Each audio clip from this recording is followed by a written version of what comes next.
New TV Telugu.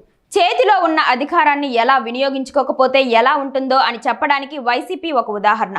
151 సీట్లు చూసి తిరుగుండదని, తన పథకాలు తనకు వ్యతిరేకం కాదని భావించిన వైసీపీ అధినేత జగన్ తాజా ఎన్నికల్లో గట్టి దెబ్బతిన్నాడు. అయితే ఈ ఓటమి త్వరలోనే ముగిసిపోతుందని, త్వరలోనే ఆ పార్టీ కోలుకుంటుందని వైసీపీ నేతల అంచనా.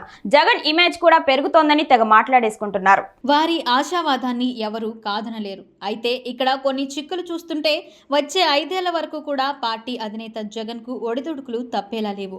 తనపై నమోదైన అక్రమ కేసుల నుంచి జగన్ తప్పించుకునే మార్గం లేదు. సుప్రీంకోర్టు ఆదేశాల మేరకు ఈ నెల 16 నుంచి ఆ కేసుల రోజువారీ విచారణను పునఃప్రారంభించాలని తెలంగాణ హైకోర్టు నిర్ణయం తీసుకుంటే జగన్ పరిస్థితి కేసులు కోర్టుల చుట్టూ తిరగనుంది.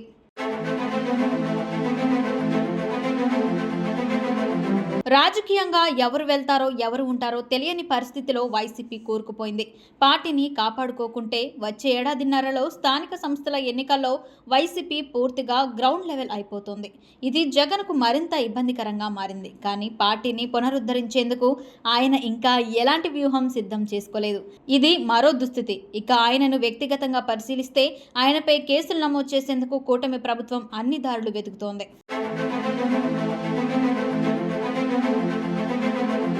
ఒక రకంగా ఇది ప్రతీకారం లాంటిదే. గతంలో చంద్రబాబుపై కేసులు పెట్టారు. ఇప్పుడు వారికి కూడా చాలా అవకాశాలున్నాయి. మద్యం పాలసీ నుంచి టీడీఆర్ బ్యాండ్ల వరకు, భూ హక్కు చట్టం ద్వారా రిజిస్ట్రేషన్ చేసుకున్న భూముల వరకు అక్రమాలు జరిగాయని కూటమి ప్రభుత్వం చెబుతోంది. ఈ నేపథ్యంలో జగన్పై కూడా ఈ కేసులు నమోదయ్యే అవకాశం ఉంది. సో ఎలా చూసుకున్నా వచ్చే 5 ఏళ్లు జగన్కు అంత ఈజీ కాదంటున్నారు పరిశీలకులు.